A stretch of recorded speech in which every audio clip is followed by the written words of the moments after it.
हमारा संघर्ष बिहार की बदहाली से, बिहार की बेरोजगारी से। कई लोग पूछ रहे हैं कि तेजस्वी जी ने माई बहन मान योजना क्यों लाई, कि इधर उधर में बिहार किधर जा रहा है। ये हम सबके लिए सार्वभौमिक चिंता का विषय है। नीतीश जी तब ये कहते थे कि हमारी पार्टी को खाना चाह रही है बीजेपी, हमें बचा लीजिए।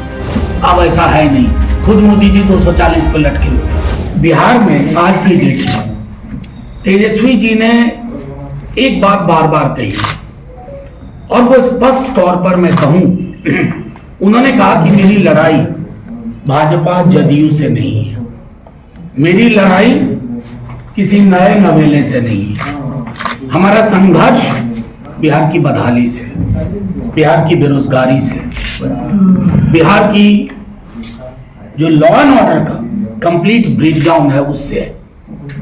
और उन्होंने ये बात स्पष्ट तौर पे कही कि ये चुनाव महज सत्ता परिवर्तन के लिए नहीं है, सरोकार परिवर्तन के लिए। कई लोग पूछ रहे हैं कि तेजस्वी जी ने माई बहन मान योजना क्यों लाई।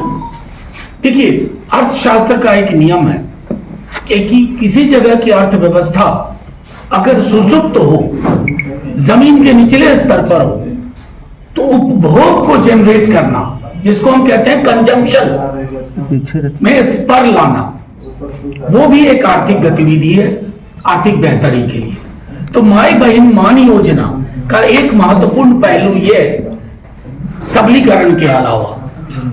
दूसरा, निम्न आय वर्ग को छोड़ दीजिए, बिजली की मार से आम मध्यम वर्ग भी परेशान है, निम्न आय वर्ग तो है ही।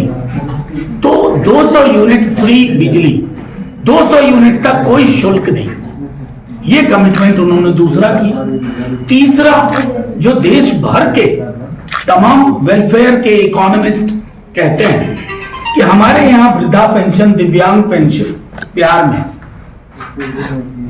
विधवा, वो 400 रुपए प्रति माह।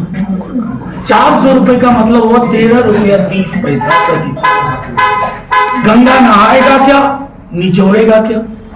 तो ये तीसरा कमिटमेंट।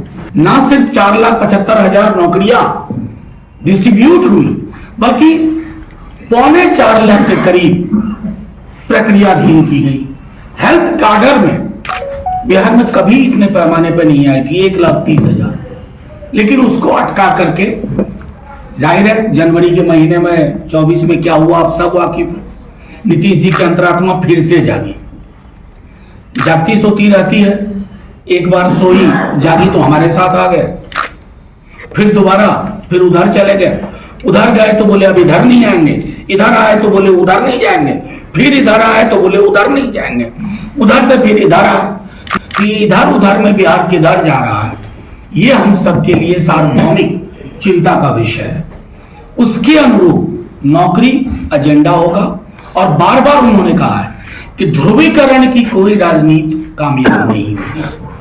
आज का युवा, आप सब पत्रकार महोदय देखते होंगे कि हर घर की हालत, नौकरी कहां है, सामाजिक सौहार्द कहां है, ये ताना बाना कहां है। जो सर्वेक्षण उन्होंने करवाया उनके नेतृत्व में ही हुआ, नीतीश जी तैयार नहीं है, लेकिन वो सर्वेक्षण हुआ तो उसके आधार पर आरक्षण का दायरा बढ़ा, ईडब्ल्यूएस भी प्रोटेक्टेड रहा। लेकिन आज जो नियुक्तियां हो रही हैं उसमें क्या किया, पिछले दरवाजे से आप चले गए सुप्रीम कोर्ट। हम जानते हैं पिटिशनर कौन है। असली पिटिशनर वो नहीं है जिसका नाम है, असली पिटिशनर वो है जिसका नाम नहीं है, लेकिन जिनका रंग हमें पता है।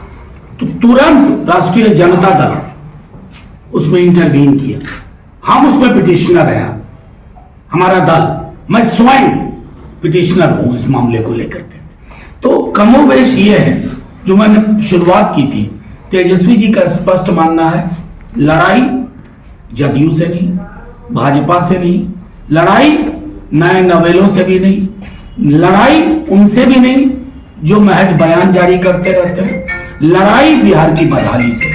हम चाहते हैं कि जो तवज्जो गुजरात को मिलता है बजट में, जो तवज्जो जो इंडस्ट्रियलिस्ट को आप गुजरात ले जाते हैं, हमारे यहाँ बिहार पे वो नजर क्यों नहीं। हम हमेशा से स्पष्ट थे तेजस्वी जी डोमिसाइल को लेकर, लेकिन डोमिसाइल की नीति ऐसे लाने के पक्ष में है वो कि कोर्ट में खारिज ना हो, क्योंकि कई बार honourable supreme court, honourable high court domicile के मसले पर बहुत ही प्रतिगामी विचार व्यक्त कर चुका है। तो उसमें कोशिश हो रही है। नौकरी का जो वादा उनका था 2020 में, हमारी सरकार नहीं बनी 8 सीटों की वजह से, 12,000 वोट के डिफरेंस की वजह से, पोस्टल बैलेट में खेल की वजह से। तो जब 2022 में नीतीश जी तब ये कहते थे कि हमारी पार्टी को खाना चाह रही है बीजेपी, हमें बचा लीजिए। तेजस्वी जी ने 2022 में, मैं गवाह हूं, कहा कि भरोसा करने का दिल नहीं करता। बाकी की स्पेलिंग में कौ में हर स्वीकार है, समझ गए। तो क्या होता है ना कि इनको लगता है कि व्याकरण, शुद्धि, त्रुटि सबसे कोई मायने नहीं रखता है।